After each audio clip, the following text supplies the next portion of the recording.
Welcome to the Psychiatry and Psychotherapy podcast, the podcast to help you in your journey towards becoming a wise, empathic, genuine, and connected mental health professional. I'm your host, Dr. David Puder, a psychiatrist who splits his time practicing psychopharmacology, individual and group psychotherapy, medical director of a day treatment program, medical education research, and teaching residents and medical students.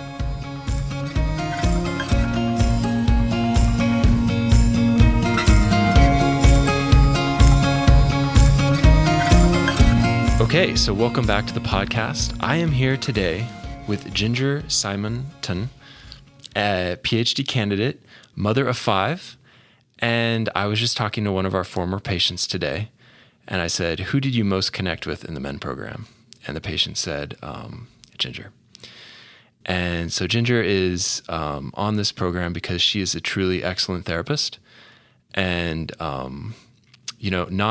I think a lot of times on podcasts, they'll interview people who've written books and stuff, and that's great. We'll do that. But I think it's also really good to interview people who are unknown because they're just good therapists doing good work. And I have the chance to run a program, and Ginger is a part of that. It's a program for people with medical issues and psychiatric issues. And so, I'll show up one day or a couple days a week and see the patients once a week, but she's in the trenches there 3-4 days a week with the patients, seeing them, seeing their families, and I really appreciate that. So Ginger, welcome to the show. Thank you, Dr. Puder. It's good to be with you. So today I want to zoom in on what it means to be congruent. Mm-hmm. And I think that this episode will be helpful for both providers, psychiatrists or therapists, and I think it'll also be helpful for people. Okay? I agree. Just human beings who are curious on how to develop emotionally and psychologically. So what does it mean to be congruent? I think when we're working in mental health, to be congruent means that we allow our patients an opportunity to have an internal voice and an external language where the two are in parallel with one another. So what I mean by saying that's a lot like Virginia Satir talks about congruence, wherein the body has a language and then we have a verbal language. So our goal is to make sure that the language, the experience that's being held physiologically mirrors what's, the verbal language. Verbal's the process. So if a patient is feeling sad inside their body and feeling physiological symptoms of sadness, that they're able to match those physiological symptoms with a language that is indicative of sadness. Okay, so it's when your insides match your outsides. Exactly. So the core of someone's sort of sensations in their body are in parallel with what they're saying? Correct. So if, our society, we're socially constructed to provide inaccurate information for one another all the time. So if I saw you at the market, and I asked you how you were doing, you would probably tell me fine, good, something close to that. Whether or not you were really feeling good or not inside of your physical body becomes an afterthought. But the point of congruence, especially in therapy, is to allow a person an opportunity to take what's happening inside of their physical body and give that language that matches. So if I am experiencing sadness in my body, that I have a capacity and a safe space to express that emotional process to my therapist or to hopefully then a loved one, someone with whom I have a secure attachment, that I am able to be accurate in those places. So what are some of the common issues? So the social construction, right? We're sort of from a young age taught how to be polite mm-hmm. and how to be, navigate, not always being 100% truthful with how we are. What are some other issues that get in the way of people being congruent, common issues? Safety. Safety can be a big one. If we were raised in an environment in our family of origin or our family constellation where there was childhood maltreatment, then being able to express emotionality in a proper way would have never been safe. And so we learn from an early age that expressing emotionality is not safe because, number one, maybe someone doesn't care, maybe two, people can't handle it, or three, there's just not anybody listening on the other side. So we learn through trauma, through unsafe experiences, I think when we're children, that congruence isn't allowed. I also believe that there tends to be a major disconnect within at least our Western population between the mind and the body. And so many people don't even know what's happening within their physiological self. They don't even know how to give it language until we establish with them a mind-body connection that helps them to create a language between their physiological personhood and then language to be able to express that and move it off the body. Yeah, one of the things that occurs to me is like psychological defenses, right? So Precisely. like you're experiencing an emotion and you did like unconsciously choose to deny that it's there or like suppress it or push it down. And instead you put on this, or we put on this like sort of fake happy face or, just a blank face. So any other thoughts on common issues? How about common issues with men? Specifically, are men that come into the program like naturally congruent, or how are they naturally predisposed? I'm really grateful that you asked about the gender difference because it's very fascinating how men present therapeutically, particularly in a group setting, because, the natural tendency is to filter information and to have a facade, which is the antithesis of being congruent, is having a facade. Males tend to come into the program much more guarded than females because males are typically not socially constructed, not gendered to be able to have an authentic experience. So if we look at males across the board, you can pretty much guarantee that men are typically allowed to be angry because that's allowed in a male culture. They're allowed to be angry, they're allowed to be quiet. But as far as like experiencing a wide range of emotions, that can be muted. And dependent upon the family of origin and the culture, the level of mutedness varies. So we tend to see men coming in really struggling to put language to their lived experience, really struggling to give language to their emotional regulatory process. And I just saw a patient this morning, actually, and it took a while to actually bring him to a congruent place. And then even once the work was done to bring him to a congruent place where his body and his language mirrored one another, he still reverted back very rapidly and put up a very guarded exterior. So that's what we see frequently.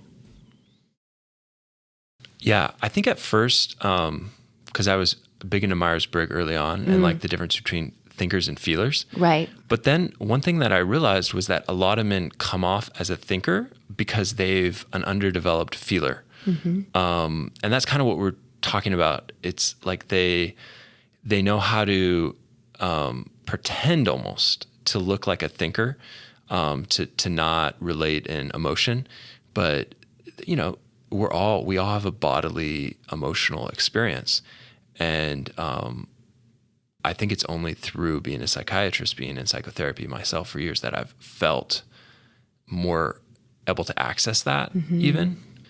Yeah. So for you, for men, it's like that. Okay, how about women? What are the common distinctions for women? Are there any differences? What emotions are allowed? What aren't allowed?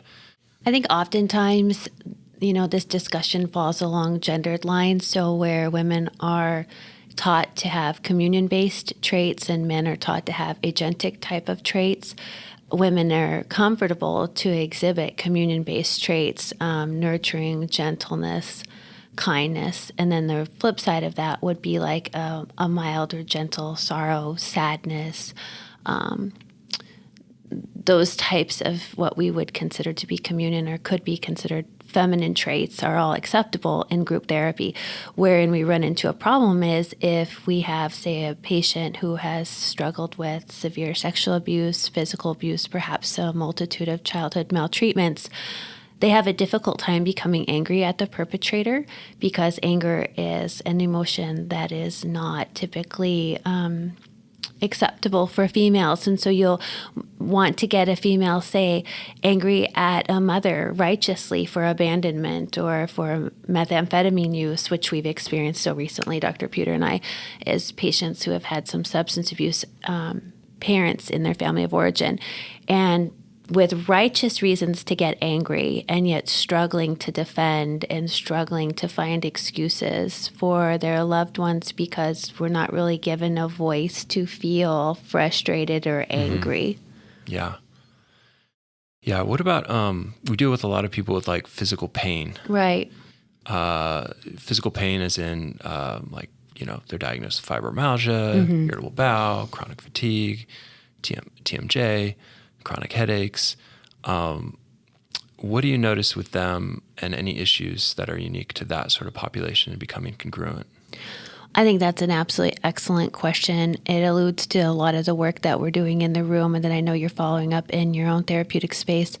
And that's that oftentimes when we have biological physical issues that are comorbid with mental health issues, it becomes very difficult for the patient to bifurcate or parse out what part of their experience is actually physical pain and what part of their experience is emotional pain. And so what we'll do is have the patient start to chart, like if I ask them, what is your pain today? They may say their physical pain is a 7. The reality is probably that their physical pain is closer to like a 3 or a 4, but their emotional pain makes up the difference. So we start them tracking, okay, so maybe today you have physical pain at a 7. How much of that number 7 are you willing to give to emotional pain? Are you willing to give even 0.5, even 1, even a 2? How much can you possibly transfer over to emotional pain? And that begins the process of becoming congruent and getting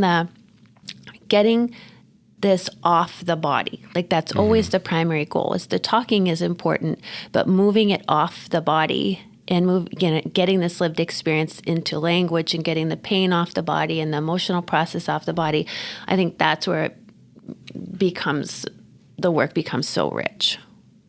I love that. I love that, getting the pain off the body. It's kind of as if the body bears the burden, the body carries the score. There's lots of different ways of saying that. Of emotional trauma, of emotions that are unprocessed. And how do we get them to put that into words in a way that actually resonates with the core of their being? Yeah. That's the vital part of congruence, I think, is to give them an opportunity to move it from their inner subjective experience to the external world and then look at it and hopefully recreate a meaning around it, because the fundamental piece of this is to stop the internalization of pain and externalize it so we can move it off of the body. You said The Body Keeps the Score does a beautiful job of talking about that process of understanding how the body is holding trauma, at such a deep level. Yeah. So you're trying to help someone become congruent. How do you do that through art? Well, art is a beautiful way to aid in the process of congruence because it bypasses the frontal lobe. And so when we have somebody coming in that's really having a difficult time getting in touch with their body, making a mind-body connection, then if we allow them to engage in an art-based process, it gets some of their experience, onto the canvas, and then we can deconstruct it and process it afterwards as a group or individually. Then I can use that art piece in therapy with the family and the couple outside of the peer group. So essentially what we get captured on the canvas is always pure and unadulterated. because the art, if it's, the art is always coming from a pure place within the body. And if I can't get anything else, I can always start there and find something within the art that's accurate. Once I find one piece of an experience that's accurate, I can begin to scaffold. So if I just have something about a person that I see, like if they break cover for just long enough for me to see inside for a second, then I can scaffold and start to build. It's just, they just have to break cover for long enough for me to get like one way in. I love that. And you're really good at that. Thank you. Yeah, I was thinking about my my son. We had gone to a coffee shop and he had done this.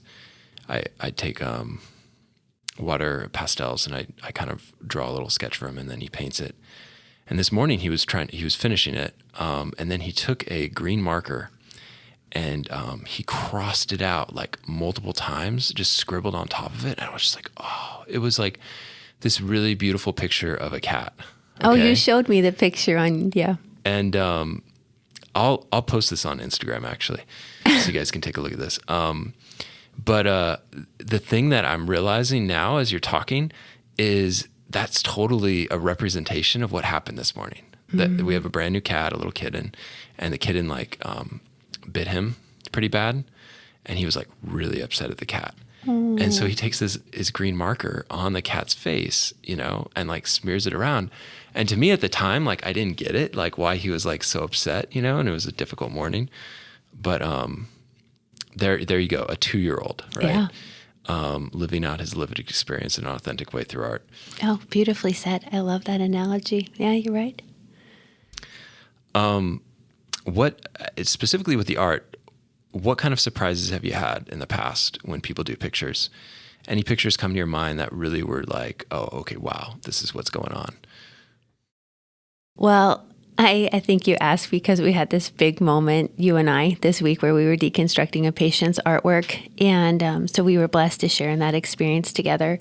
When art is a patient's congruent space for processing information, their art is so rich. And you and I have a patient right now that we're blessed to work with. And her art is absolutely stunning in that she felt that her inner child was deceased. And we had decided that that wasn't possible because there was enough hope living inside of her to bring her into an intensive outpatient program. And so she was able to recreate that inner child through art in a beautiful and moving way. The fascinating part about her art was that it called into question whether or not she how much of her experience ever was devoted to childhood, because she painted her inner child as like a much older woman. And then she, of course, went back and constructed hope as a part of that process. So, you and I were able to glean so much just from seeing how she viewed her lack of childhood. Yeah, that was, gosh, maybe I'll ask her if I can post that anonymously. It was very beautiful. Because it's like, wow, that's like, it's not only like really beautifully done, like a piece of art, but it's just like really deep and frightening as well. If that being the core of her being, feeling dead inside, but then feeling like a kind of a glimmer of light. And, this is someone who really wants to get through this, and she's doing the hard work, and doing therapy is hard work at that level. And, there's really good reasons why people feel that bad, and it's legitimate, and she's entitled to feel that way. And I think she's doing the work, and she's starting to talk about it, and that's brave. That's really brave. It's very brave, particularly when you're coming from the way that I view inner child work is so pure, and her capacity to be resilient in the face of polyvictimization, multiple traumas, from never really knowing a secure attachment, her capacity to at least show us how she interpreted her inner child was profound. I still think we can push in a little bit more on the hope aspects of the painting and probably get a little bit clearer picture of who the inner child is without the core belief being there around the depression and the darkness. Yeah. So I don't use the terminology inner child very much, and there may be other people who don't kind of see where that's coming from. Can you define what that means and kind of put that into other words? Maybe that would help me make sense. Inner child is a word that I use frequently. I'm very surprised that I've come to use it so often because being an MFT, it wasn't something that I learned a lot about in college even. But I think because in our program, Dr. Puder and I do so much work with individuals who have suffered such an extent amount of trauma. Of course, we know that early childhood experiences translate to poor physical and mental health outcomes. And so our room is filled with people who have early childhood trauma. I think of the inner child as that little part of yourself that the God of your understanding created that's untouched and immune from the atrocities, perhaps, that have been put upon us. And so from a spiritual perspective, I guess I see it as like the core of who we are, who we would have been without the damage, the things that happened to us in childhood. So when we're working with patients, the inner child becomes vital because we want to go back and try to cultivate like a secure attachment with that inner child so that we can reparent ourselves. And that's the goal, is for the patient to be able to go back and realize that they can show up for themselves, even those tender parts of themselves, in a way that's going to be consistent and respected and nurturing and gentle, and that they can give that to themselves on an intrinsic level. So I guess it's kind of an externalization of sorts. Yeah. So the authentic self, the real self, which has been, highly protected through the midst of trauma.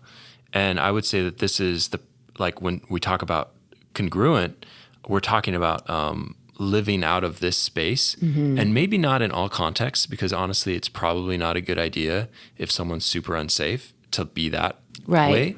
So not in all contexts, but in some contexts of life, So how do we help them sort of feel into that sort of strength, right? That part of them that is the most authentic and the most protected in other ways. So are you saying, like, how do we give them an opportunity to step into that? I think that's the bigger question of becoming congruent. I don't know if you would state it differently. No, I have to completely agree with you. I think that teaching a patient to be able to step into that like new way of being and own that requires going back, helping them to feel secure and safe. We do that in the peer group. I will do that with my patients to make sure that they have a safe base, a safe person to work with. So a lot of the work that we're doing in the room is safety-based, forming deep attachments so that the patient's physiology is able to, perhaps for the first time, understand what secure attachment feels like. Because many of our patients have no context physiologically for how secure attachment manifests within the body. So we want to make sure that within the MEND room that they have the capacity to experience secure attachment within the context of their physical body. Once they get that feeling is this new experience into the body that they've not had before. So sometimes the patients and I will joke, and the men team will joke that it's like if you've only ever had blue Skittles, it's like someone give you a red Skittle. And it's introducing like a new state of being into the physical body. And that typically feels so good for the embodied brain that the patient wants more of that. And so what we do is just guide them into a place where they can have more of that.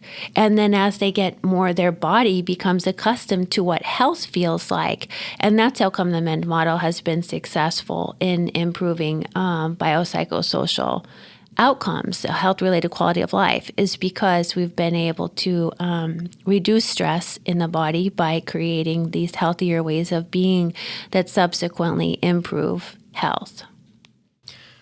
Yeah. Yeah, I think that's really good. And I think, so intensive outpatient programs usually meet 3 days a week, 3 hours a day. Partial programs meet 7 hours a day, 5 days a week, starting out. And a lot of them have 1 hour of process time. And what we do differently is we have like the whole time is process time, which can be like really emotionally exhausting for some patients. Do you find that level of exhaustion ever gets in the way of becoming, containing, or no, continuing to be congruent? No, I like it. I think that the important part is to, we do consider each of the hours process, but to make sure that not each of the hours is an intensive process for each patient.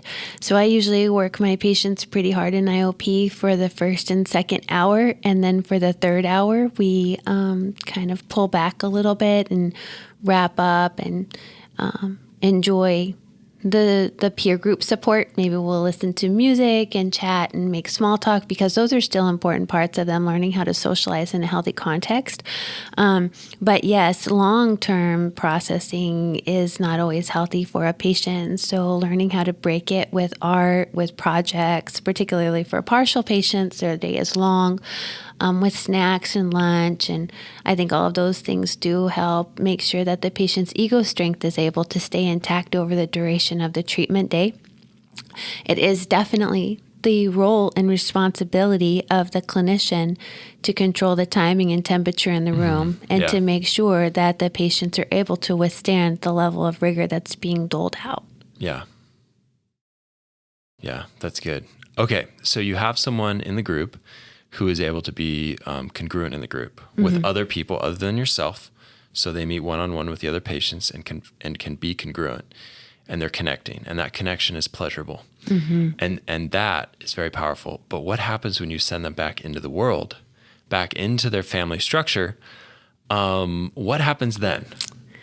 Well, that's of course like the $1 million question. I like to think of MEND hopefully as being highly systemic. I know myself, I'm constantly doing family sessions, couple sessions. I just met this morning with a couple, just had another phone interview session before you and I met, because involving the family system is critical to ensuring post outcomes that we want to make sure that we're able to establish for our clientele. And so we're doing that through the sessions, through making sure that we have systemic buy-in.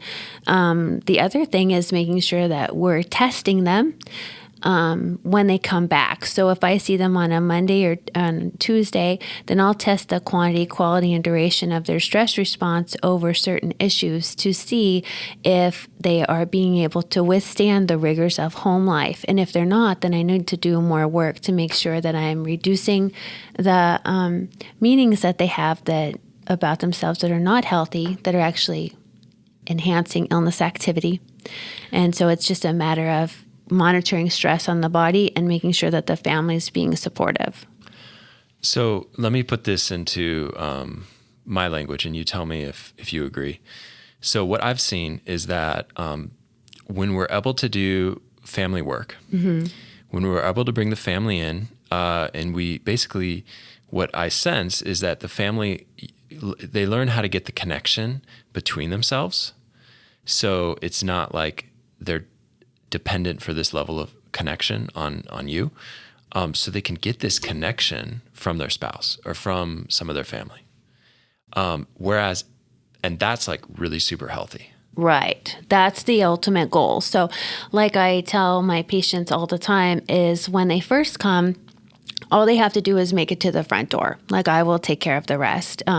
Even on their worst days, I just want them to get to the front door of Dr. Puder and I's building, and then I can take care of the rest, and he can help facilitate on his end. And so the men team is carrying a tremendous amount of the load at the onset. I want the patient their body to feel secure with me. I want their body to be in a place of comfortable homeostasis so that they can start to begin to understand what trust and security and safety actually means. And then after they become more comfortable within the program, then they begin to take over more ownership of their of their therapeutic experience. And so, when they first come, they think, oh, I could never be without, Ginger or Sean, my colleague, or Jesse. I could never be without Dr. Puder. And okay, I can understand that. But come about when they get to phase 3, they're ready. They know that they don't need us. And then by phase 4, according to the MEND model, when they actually graduate, they don't need us at all. They're completely ready to move on. The process happens so gradually for patients. I don't necessarily think that they're consciously aware that their initial need for us has titrated down to where they're actually ready to function in the wild without us. In the wild. So I want to put some teeth to this, because what happens, for a while I kind of launched my own program, and through, the birth of my second child, I kind of decided to shut it down.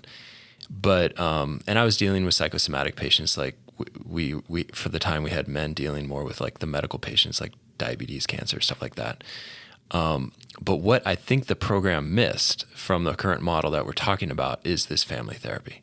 Oh. And the family therapy, really, I mean, I don't think we're paid for this. I think that's kind of like the unique part, is like the therapists here are like yourself, are so passionate about what we do that we're like, hey, let's just do it, Mm-hmm. And the what I saw happening, because I followed these patients after men for years, is the ones that the families were not worked with, they go back to their family, and their husband or family structure wants to keep them ill. And that may come off really abruptly odd to say, to someone who hasn't really thought about this, but the family is rigid and wants to keep them like they were, and shame, and they try to share congruently, and the family just shuts them down, and over again. Speak to that a little bit. Well, unfortunately, that is very accurate. As human beings, we like homeostasis. We like to keep things the same.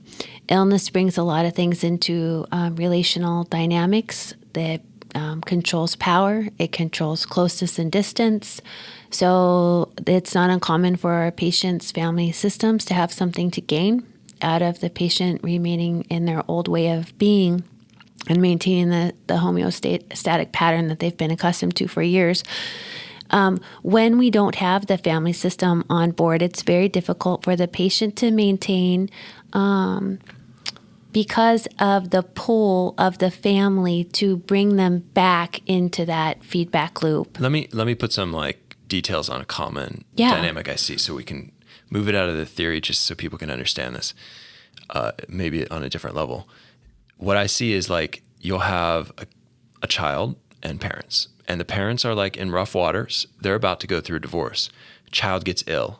All of a sudden, family is peaceful again, right? Family's focused on the person getting ill. So what happens when the parents start arguing again? Kid goes ill again, over and over again, right? So, I've seen this where it's the family will get stuck in this pattern, and no matter how much therapy the kid gets, if the parents are still behaving in this way and giving attention to when the child is ill and not having a very sort of tumultuous sort of relationship, that the dynamic continues. Clearly, yes. And the interesting part, so yes, men does peds, and that's something that presents itself regularly in peds. For you and I doing adult work, I think about Salvador Minuchin when he talks about Alice in Wonderland and she eats the cake where she grows and gets big. So the trick in family therapy is to make sure that when the patient begins to grow, that the house grows at the same rate as Alice. Because if I grow a patient larger than what the house can support, then clearly the patient is faced with two choices, both being very difficult. One, return to illness, or two, make a change to the family system. And this is something that has presented itself in our work more than one occasion, where we've, if someone's in a marriage, they entered into a marriage, from a broken place. And so the marriage is unhealthy, and then we heal one of the partners, and then it's just like the Alice in Wonderland paradigm, right? Where all of a sudden now Alice has outgrown the house, and we have to make a decision. So tracking that, monitoring that, trying to make sure that we get the family on board can also mean providing a lot of couple work, a lot of family work. And if they're still resistant, then we have to hope that the patient is differentiated enough to be able to sustain after they leave. Yeah, and just to be clear, I mean, I can't think of very many cases where divorces occur while the patient is in the program. Like, I can't think of one case off the top of my head, but I'm sure it's happened just because statistically people get divorced. I was also thinking back to in my analytic training. One of the supervisors talked about how often when one of the members of a couple went through analysis, it really created a strain on the relationship because they psychologically matured and the other person like stayed the same. The key thing I want to connect with here though is in the family dynamic. How do we help the couple, help the family connect outside of illness? Okay. So the illness may be something that's helped them connect in the past, but I think what we really try to figure out is like, how do we help this family connect in a healthy way? Right. So that's, moving them away from having an illness-based attachment into having a secure and healthy attachment. So define illness-based attachment. So an illness-based attachment is where within the relationship, there isn't a secure attachment based on like my real self connecting with your real self and us creating safety therein. What happens is all of the communication, all of the experiences of the relationship are being funneled through illness. So it's sort of like Bohemian, right? Where if we have a triangle between husband, wife, and illness, then everything's being routed through illness. Instead of people being in love with one another, they begin to connect and join through the illness process. An example would be an elderly lady patient that we had recently, and this patient was so incredibly dedicated to wellness, but her relationship with her husband was completely centered around going to the doctor, going to the pharmacy, where else would they? Going to the hospital, multiple appointments. And so when I asked her originally, how are things with you and your husband? Her comment back was wonderful. He takes me to the doctor, the pharmacy, the hospital. I said, but what does he do for you as a woman? And it was sort of like, oh, but no, he does all these things for me.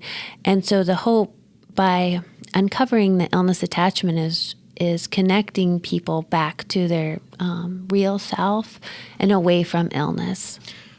One of the things I appreciate is how you guys have the room introduce themselves. And I'll hear, at first they introduce themselves as, hi, I'm Joe, and I have diabetes and heart disease, and I'm on my deathbed, and things are out of control. And, it's like all of the bad things that they're going through, all of their illnesses are like the first thing that they put out there. And then you guys will say, okay, now I want you to go around the room and I want you to identify yourself as who you are. And who you are like as a unique individual, So I am David and I am creative and I'm passionate about my children and, like that, right? Any comments on that process or what you've seen there? I think that process becomes really rich when we start to look at it. We can do it on the whiteboard, do like a large exercise where we will deconstruct the illness narrative and look at the illness attachment that's there with it. So what happens is people get so lost in illness that they truly forget who they are outside of it, especially when you're talking about multimorbidities. They're managing so many illnesses at one time. And so what we'll do is go around the room then and have like everybody in the peer group make a comment as to what that patient is without illness. And so we'll write it all out on the board. So let's say the patient's name is John. Then we would say around the peer group, what do you know about John? that's like character related, that's something good about them that's not illness, and we'll list it all out on the board and say, okay, so these are all the things that make up John, and these are all the things that illness says about John, and these are all the beautiful things that are about John. The reality is John may have been stuck in illness for so long that he has forgotten all of those core parts of who he is. I love that too, because it's like that positive interpersonal feedback. You're having the other people in the room tell him, right? And it's not just you. It's not just relying on you telling him. And people notice things, and people can think of things that they're grateful for and things that they've, things that they've seen. So that's really cool. I really like that. Okay, how do you help people body scan? Do you do that? Body scan. Body scan to become congruent. You mean like interception? Yeah, interception. Yeah. So define interception. I'm probably not the best person. I like to think of interception as like establishing a mind-body connection. And the way I start to do that is by helping patients, first of all, to understand that they have a body, because typically, I think especially in our current culture, we are very disconnected from our physical body. So the idea of checking in with our physical body as a roadmap of our experiences is something very, very rare. And so we start to establish, connect them, like their embodied brain, if we want to think about Dr. Sagal, but connect their brain and their body together. And that begins by first bringing consciousness to it, because people are like, why are you asking me about my body? Right. And that's their first reaction. It's like, what? You're asking about my body? Like, why would you do that? I'm here for psychotherapy. And so when we have the opportunity to start to say, no, what is your body feeling in this moment? And the most beautiful process happens, because when a patient begins to experience congruency, it means that they're able to work in real time, which means that their emotional regulatory system is completely accessible. So if their body is feeling something that may be related to like a trauma memory, something from their family of origin, then I can say, how does your body feel? And the patient may say, my body feels clammy and hot, and my heart is beating quickly, and perhaps, etc. And then my next question is, and so what emotion do you want to tie to that physiological process? Yeah. And the patient may say shame. And then I want to ask a follow-up question to that, which is where the real work exists. And I want to say, when is the last time that you remember your body feeling that way? So I won't accept an answer, because you and I are working with an adult population. I won't accept an answer, say like 3 months ago at Walmart or something like that. No, I want to push into the family of origin, or at least close to the illness, close to the time of trauma, and know what memory that bodily sensation attaches to. So if they say, my body feels clammy, hot, sweaty, I associate that with shame. The earliest time I remember feeling that was perhaps, when my mother, and this was a recent one, when my father was beating my mother, in my childhood. Yeah. From that place, we're able to look at the meaning that trauma has associated to it. And once we know the meaning, then we're able to start the process of creating second order change. Okay. So like, what do you mean by meaning? So like in that sort of moment when that person went back to that domestic violence sort of going on, what meaning was? So you have the bodily sensation, you have them in the memory. Do you ask them like what meaning, or what are you asking them to get to the meaning? So once they're deconstructing the trauma, verbalizing the trauma, then my goal is to see how they made meaning of that experience internally. So as human beings, we're meaning-making creatures. We're always making meaning of experiences. Yeah. And so especially during key developmental periods in childhood. So if things are happening during these key developmental periods of brain formation during childhood, I want to know, okay, so mom and dad are having this terrible domestic violence related argument. What does that say about you? And the patient may say, it said that they didn't love me. And so my next question is, if it says that they didn't love you, what does that say about you? And they might say, it means that I'm unlovable, which allows me to understand that from that moment, their inner child made, because they're children at that point, from that moment, a paradigm was created in their brain, a meaning-making experience was created within their brain that has probably undergirded their socio-relationships from that time on to a degree, because they believed that they were not lovable. Yeah. And now they're with us, however many years later, still struggling in the face of this construct that they're not lovable. That is that's good. That I'm just like really excited to learn to hear this all again. Yeah, it's have fun. So fascinating. We are passionate. Treatment team has not always been this glorious. And as I'm sitting here, I'm remembering back to the early days of working with the team, and because we talk about illness narratives, right? And at first, I knew how to give good empathy, right? Mm-hmm. And I was trained in kind of in a more, just give empathy, empathize with pretty much everything comes your way. And so what that would do sometimes is it would derail what was going on in the room. Mm. And because I would co-author, unbeknownst to me, and set the patient back a little bit, because I would co-author some of the illness. Any examples of that come to your mind off the top of your head?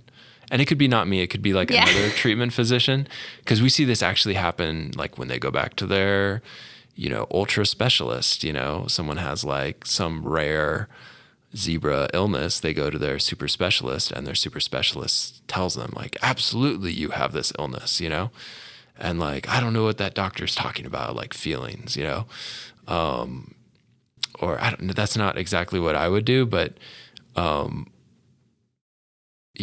any kind of thoughts about how psychiatrists could potentially co-author an illness narrative?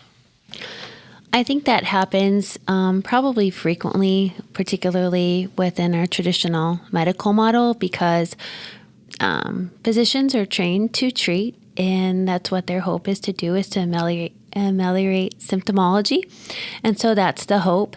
I don't know that, MEND as created within like a psychosocial, I would venture to say biopsychosocial framework, which hasn't fully taken off within the traditional medical system. A big part of our work is realizing the connection between stress and the body, and realizing how the body can actually heal itself. It's easy for a physician to go to co-author a patient's inaccurate meanings if they go to the doctor and the doctor wants to, like, say, prescribe medication that the patient doesn't need, or give a lot of language to illness or pathology that perhaps could otherwise be mitigated by the patient. So if we take, like, you and I deal a lot with PNES seizures, or pseudo non-epileptic seizures. And, that's something that the patient with proper therapy can most oftentimes correct. And so otherwise a physician may give energy to those places and give energy to these illnesses that a patient could potentially ameliorate on their own. Yeah. So I think that, thinking about a lot of people practicing in the community where there are not good access to therapists, it's unfortunate, because a lot of people's issues that they come in with are therapy related. I was just reading statistics, and the amount of prescribing of medications has gone up, but for those people who are on medications, proportionally, there's a decrease in therapy. So it's something like 30%, and I'll put the exact, it's already on my website. 30% of people who are taking medications are in therapy, where I think it should be like, mostly people are in therapy, and the severely ill, need medications. Mm-hmm. But unfortunately, we don't have the sort of caliber, and I'm blessed to have good therapists that I can, do this with. which allows me to decrease medications actually. A lot of the time patients come in on, I don't know, 6 or 7 medications, believe it or not. And by the time they're done, it's decreased significantly and can continue to decrease. I see a lot of these patients long term, and a lot of them, do really well long term. So they can sequentially decrease medications. Any thoughts on how medications can interrupt the process of being congruent? Have you seen that? Both drugs of abuse and psychological medications. I definitely think that has the potential. When you said 7 to 8 medications, that's completely accurate. When patients first come to us, it's not uncommon for them to be taking between 20 to 33 pills a day. And so not all, and all sorts of different medications for assortment of different issues, different physical and mental health issues, yes. But that's the level of medication that we're actually seeing. And I think that it's been great because you and I share a common philosophy around let's titrate down as much as we possibly can to allow the patient to be in a congruent state. Because the primary goal of a men therapist is to access the patient's emotional regulatory system. If there's so much medication on board that becomes an impossibility, then my work is very, very difficult. Mm-hmm. So oftentimes if we have patients that are using substances, Dr. Puder will work with our nurse to make sure that they're able to stop using substances, that we provide treatment options to help them to stop using substances. If it's illegal drugs, street drugs, we see marijuana now, possibly more than before. Mm-hmm. And so it's still impossible for me to do psychotherapy on somebody who is high, for lack of a better word. And then, so we have to get control of that. As far as the psychotropic medication or the pain medication, which you're so good at getting the patients relieved of, when we get some of these other meds off the table, then the patient's emotional process becomes accessible to me. Mm-hmm. I like to think of depression as not necessarily an emotional process, but actually the process of being devoid of emotions, completely numb from emotions. Mm-hmm. And so our patients are very used to depression and the numbness, the void that comes with depression. But our goal is to help them to start to feel a range of emotional processes, mm-hmm. including sadness, sorrow, anger, frustration, and then, of course, the more positive, if we want to say, emotions. But we need to get through the medication block to be able to access those painful emotions that are going to allow the body to heal.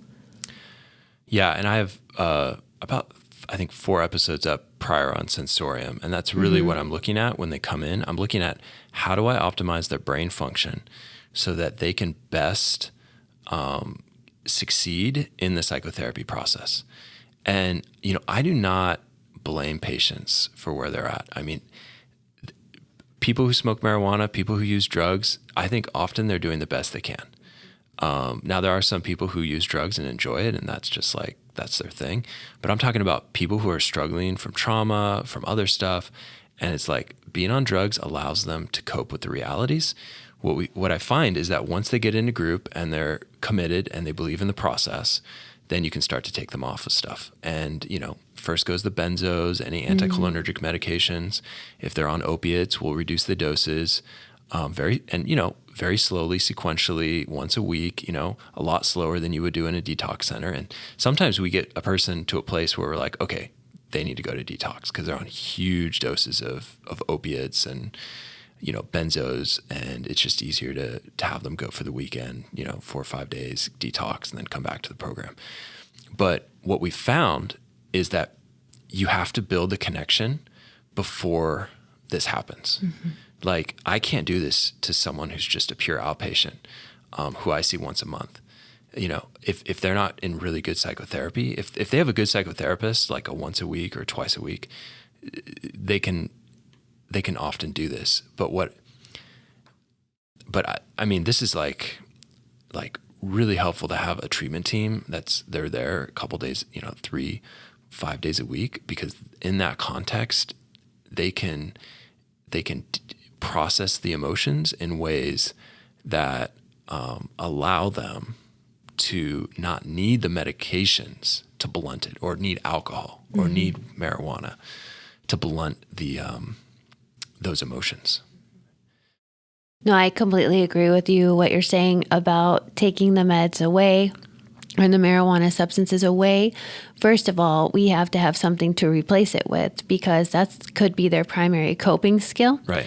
And it's obviously helping them to numb out, given that they're in the first category of population that you described, as far as like people who are struggling with trauma and trying to kind of numb that process.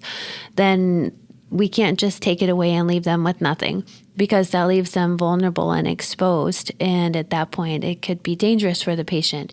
So we want to make sure that they're completely bought into the program, completely bought into myself, my co-therapists, our students, and Dr. Puder, so that they know that we have 100% support them, that we are completely on board with them, and that they're already learning healthier ways of being, so that it's kind of a get, like sort of watching an adjustment, right? So they're giving up the maladaptive coping skills as they're gaining adaptive coping skills, and it's kind of leveling out from the maladaptive to the adaptive, kind of in a continuum, perhaps. Yeah, I like to think of it as like, okay, what are you getting out of your substances that you really want? Oh, I'm getting peace, or I'm able to sleep at night. How would you like to do that without the substance? You know, how would you like to learn how to find peace in your body?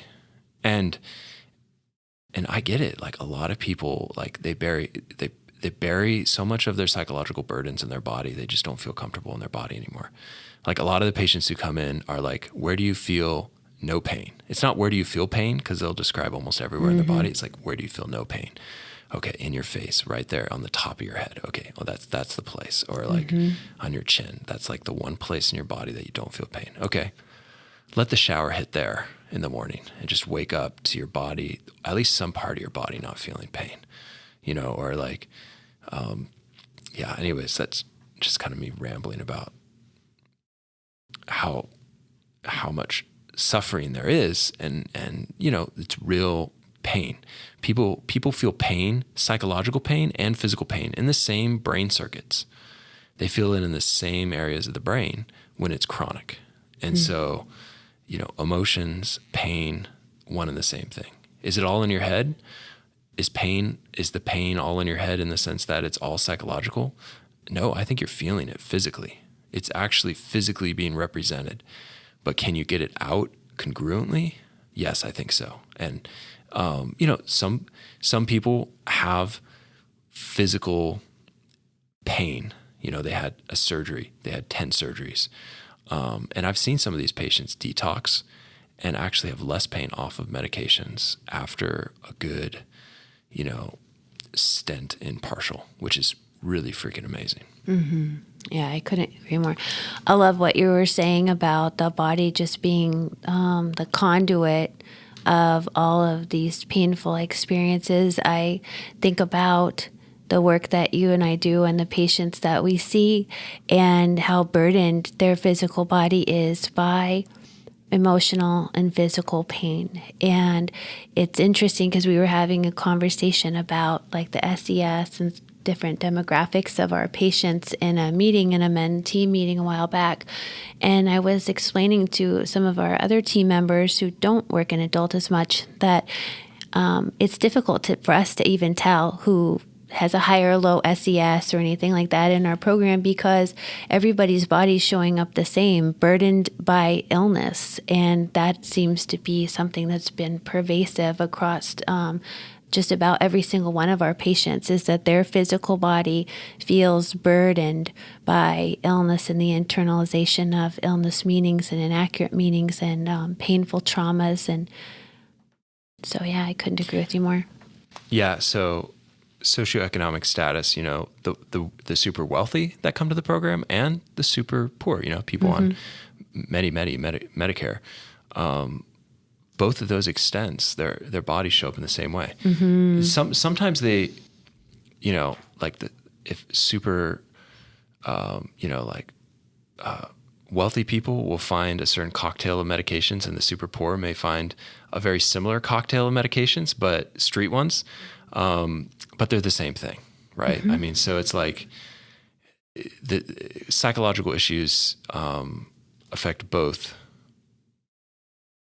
populations. Yeah, I agree with you. I'm glad that you said that, actually, because it really validates what I had thought to be accurate. You and I have never talked about the SES and cultural underpinnings of our patient load before.